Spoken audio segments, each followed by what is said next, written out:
En el corazón de la ciudad de San Luis Potosí, encontramos una infinidad de monumentos dedicados a la religión, que armonizan nuestro centro histórico. Entre ellos, podemos observar un espléndido recinto representativo de esta ciudad colonial, nombrado Templo de Nuestra Señora del Carmen. Esta iglesia pertenece a la Orden de los Carmelitas Descalzos y es una magnífica obra del estilo barroco churrigueresco, fundada en el siglo XVIII. Templo catalogado Monumento Histórico por el Instituto Nacional de Antropología e Historia para su preservación. La Iglesia del Carmen pertenece al conjunto arquitectónico compuesto por el exconvento de los Carmelitas Descalzos y su templo. Vamos a conocer este esplendoroso monumento perteneciente a la arquitectura colonial de San Luis Potosí, el Templo de Nuestra Señora del Carmen.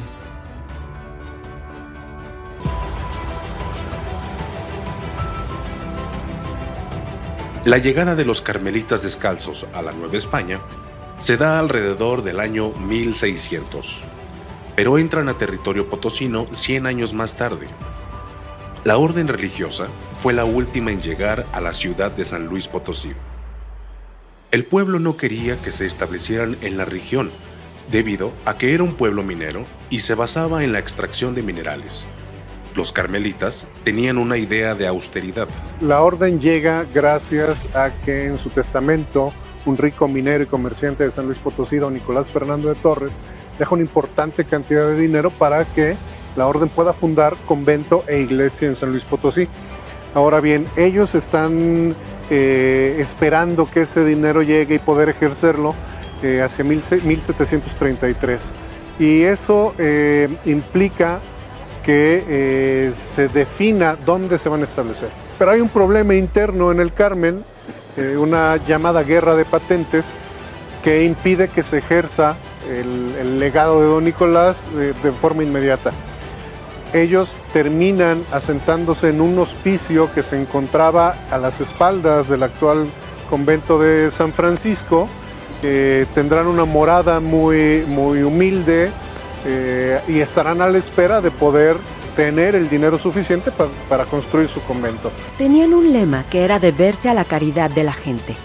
Don Nicolás Fernando de Torres era un fiel católico y devoto, quien al morir dejó un escrito donde pedía que en la ciudad de San Luis Potosí se fundara un templo y convento de los Carmelitas Descalzos, y cedía sus bienes a esta orden. 1733 es el año en que llegan los carmelitas a San Luis Potosí y van a estar a la espera de poder ejercer este recurso pues, prácticamente por 16 años. En 1741 más o menos se muda el Carmen hacia esta zona, la zona de la laguna, y se establecen aquí con un nuevo hospicio, una nueva iglesia que en realidad es una capilla muy pequeñita donde poder estar ofreciendo sus servicios y bueno, pues ellos poder estar en reclusión, que insisto era lo importante. Y hacia 1749 se libera el dinero con el que ellos pueden comenzar ya propiamente la construcción de su convento y de su iglesia. Por supuesto, como tenían un hospicio, empiezan a construir la iglesia. Y es una iglesia que va en diseño muy bien construida, lleva un avance importante hacia 1750, pero en ese momento frenan la construcción porque deciden que es más importante construir el nuevo convento y tener un lugar digno para ellos estar viviendo y estar haciendo lo que importaba, que era orar. Entonces la obra de la iglesia más o menos llega hacia el primer cuerpo, que serían 4 varas, poco más de 3,80 metros.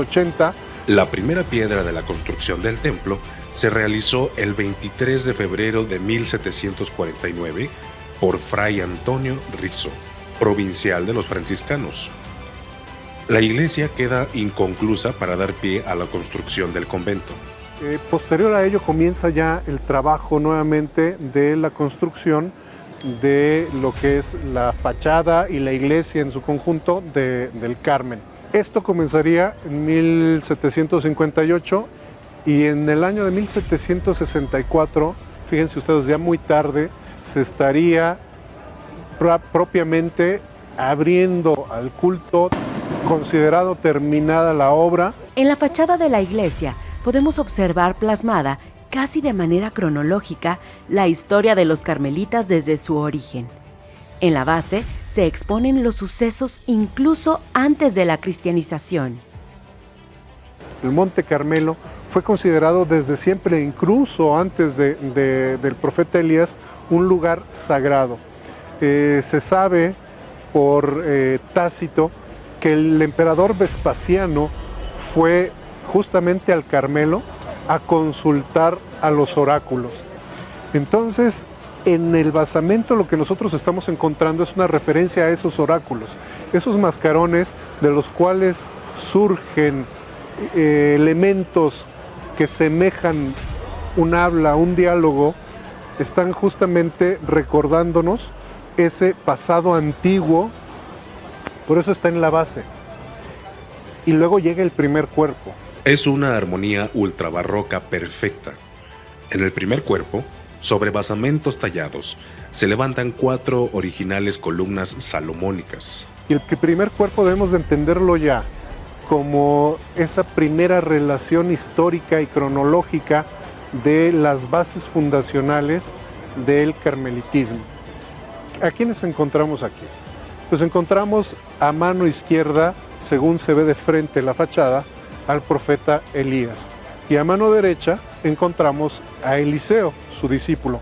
Es decir, aquellos profetas que están en la época escrituraria, en el momento del Antiguo Testamento, donde podemos regresarnos a ese instante. El profeta Elías carga su libro y su espada de fuego, porque el profeta Elías es el profeta del fuego, fuego purificador, y hay que recordar, Elías fue arrancado por un carro de fuego que se lo llevaría, y Eliseo se quedaría como quien seguiría las enseñanzas de el profeta Elías. Entonces, ese segundo cuerpo nos está hablando de ese momento de la fundación histórica y lejana que los propios carmelitas toman para sí. Siendo San Elías el discípulo de la orden religiosa, cuenta con un lugar específico en el frente de la iglesia. Dado al esplendor que observamos en su exterior, el Templo del Carmen de San Luis Potosí es uno de los edificios religiosos más antiguos y representativos de la ciudad.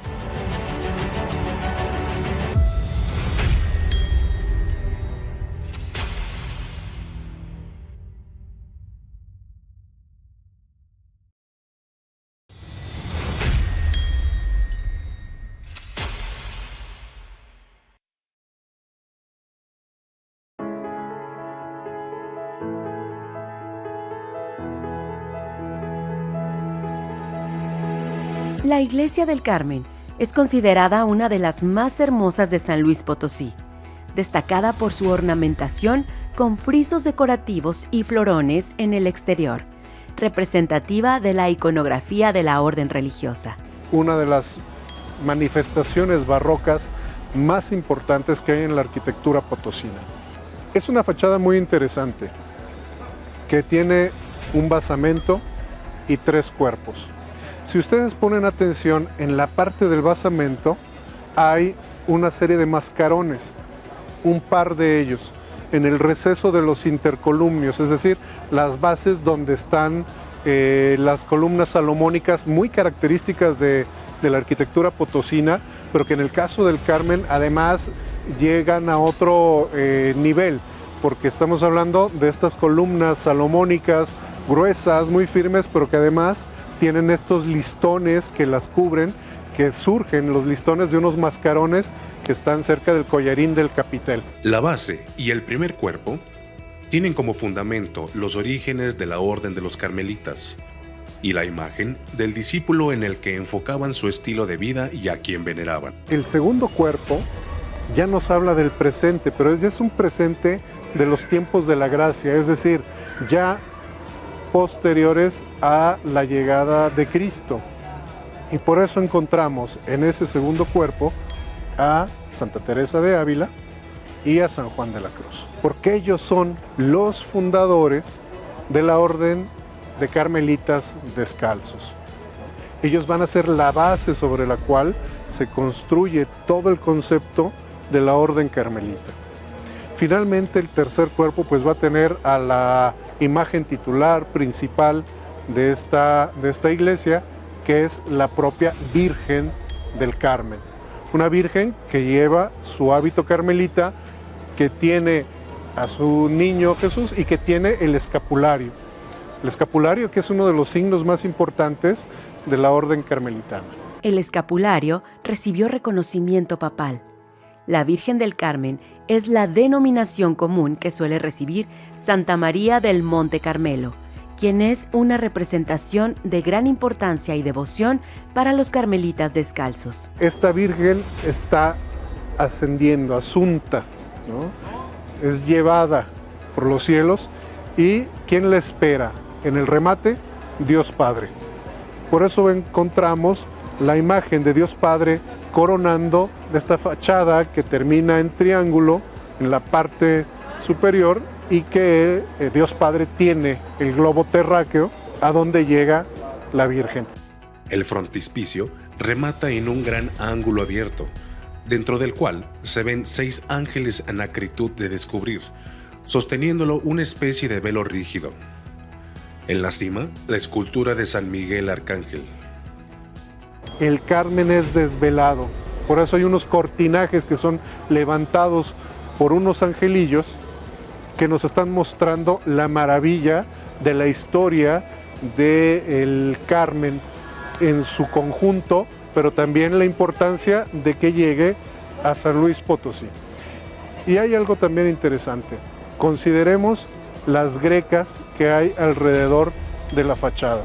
Estas grecas nos están marcando un cerco, como si se tratara de un jardín del amor divino, un jardín cerrado también, porque hay que recordar que a final de cuentas se trata de un tema mariano, y la Virgen es inmaculada, y por tanto se relaciona simbólicamente con un jardín cerrado, un jardín al que nadie ha entrado.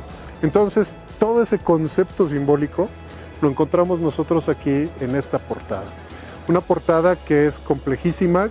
El diseño y urbanización de este templo fue pensado para que los habitantes y visitantes de la ciudad pudieran admirar el esplendor y el significado de la Orden Carmelita. Una de las cosas más interesantes que debemos de considerar es que dentro de la visión de la Orden Carmelita lo que se buscaba era la austeridad. El Carmen potosino es todo menos austeridad. Realmente es un espacio lleno de alegría, de lujo, de boato. Nosotros vemos una fachada espectacular, un frontispicio lleno de simbolismo. Pero algo que es muy interesante es que una de las condiciones que pone la Orden del Carmen es que no se construyan torres, justamente porque una torre es muy cara de construir. Esta torre se conecta a una fachada principal, decorada con estuco blanco y una gran puerta de madera tallada. Pero en el caso de San Luis Potosí, digamos que se rompe esa disposición por una razón fundamental. Ustedes recordarán que hablé del fundador del Carmen, don Nicolás Fernando de Torres. Y entonces, tomando en consideración a don Nicolás y buscando no quedarse atrás, porque todos los grandes conjuntos arquitectónicos religiosos de la ciudad de San Luis Potosí tenían su torre, pues deciden ellos mismos erigir su torre junto a la iglesia. Y es una torre monumental, que en la torre todavía se encuentra un medallón pintado que nos habla de la inauguración, o de la fecha más bien de conclusión de la torre, noviembre de 1767. Y no solamente está el medallón, hay restos de pintura que están señalando arquitectura fingida. Hay unos capiteles, hay unas pilastras, que es muy interesante porque nos hablan también de que estas portadas que hoy vemos desnudas, de piedra desnuda, alguna vez tuvieron pintura, alguna vez tuvieron una piel, llamémosla así, ¿no?, de pintura, de argamasa Eso es importante de considerar, que la torre recuerda al fundador. La iglesia del Carmen se construyó meticulosamente, creando así el perfecto discurso urbano, religioso, iconológico y arquitectónico del barroco potosino.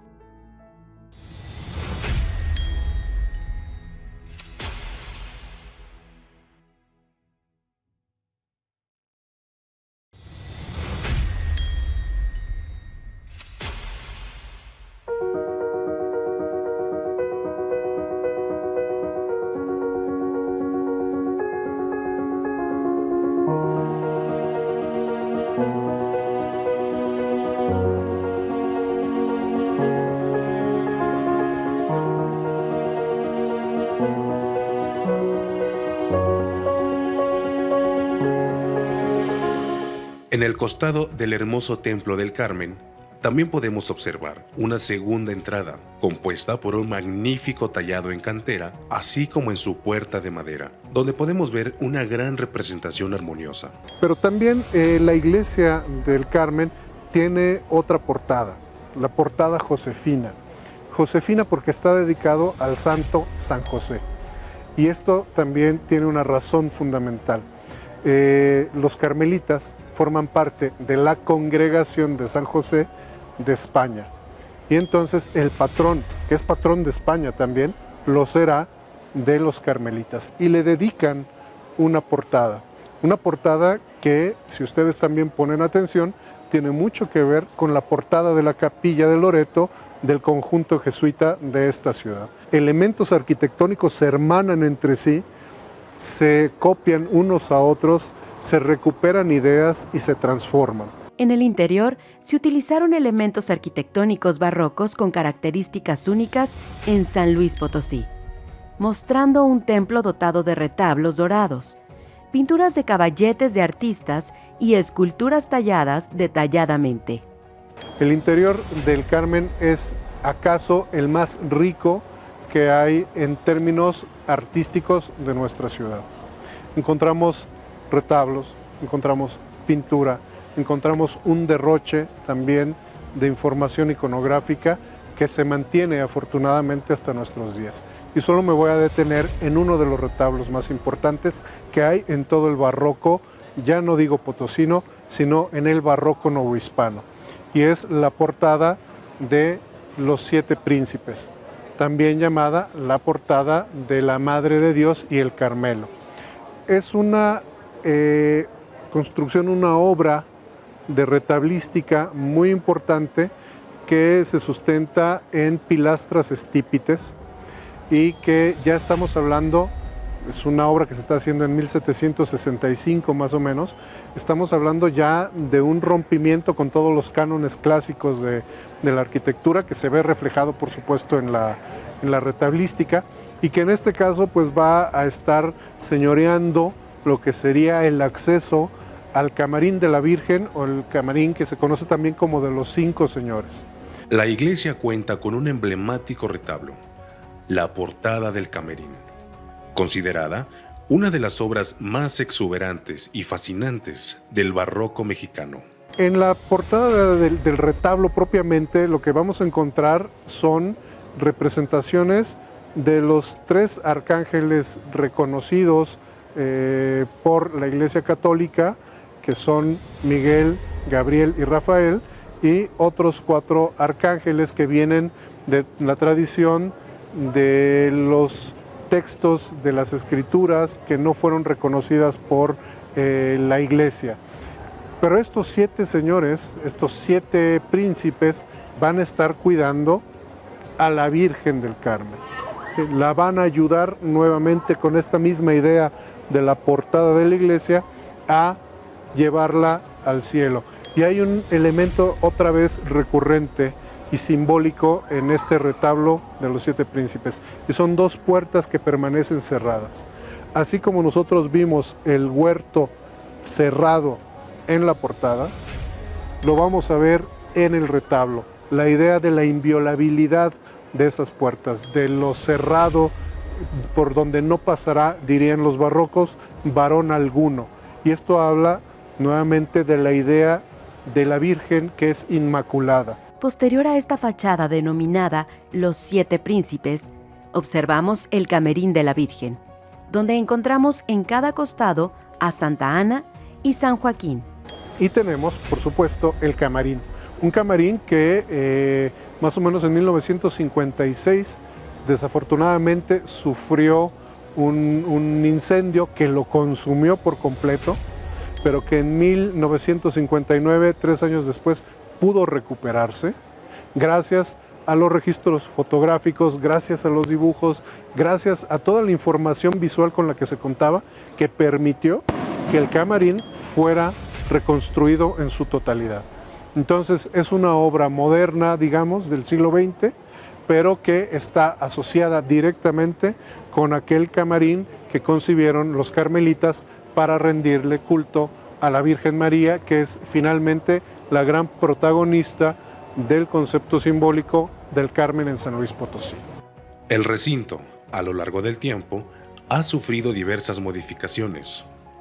El viejo retablo mayor, todo dorado y bruñido, fue destruido entre 1824 y 1825 para dar paso al que hoy apreciamos, una obra neoclásica de mármol y cantera.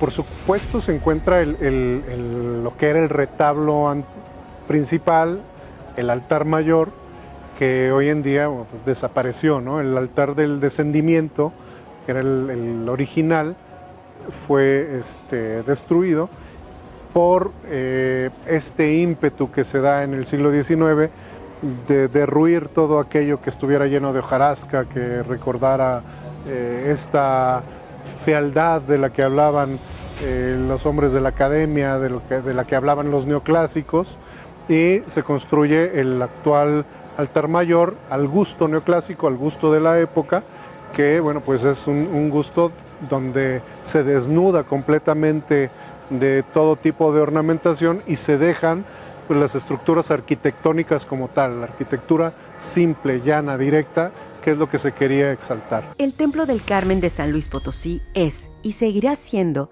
uno de los centros devocionales más importantes de la ciudad. A pesar de las múltiples modificaciones, sigue siendo uno de los principales templos de la ciudad e incluso de la región. En 1936 fue declarado Monumento Nacional y con casi 300 años de su construcción, el emblemático Templo de Nuestra Señora del Carmen hoy forma parte de las herencias coloniales del estado de San Luis Potosí.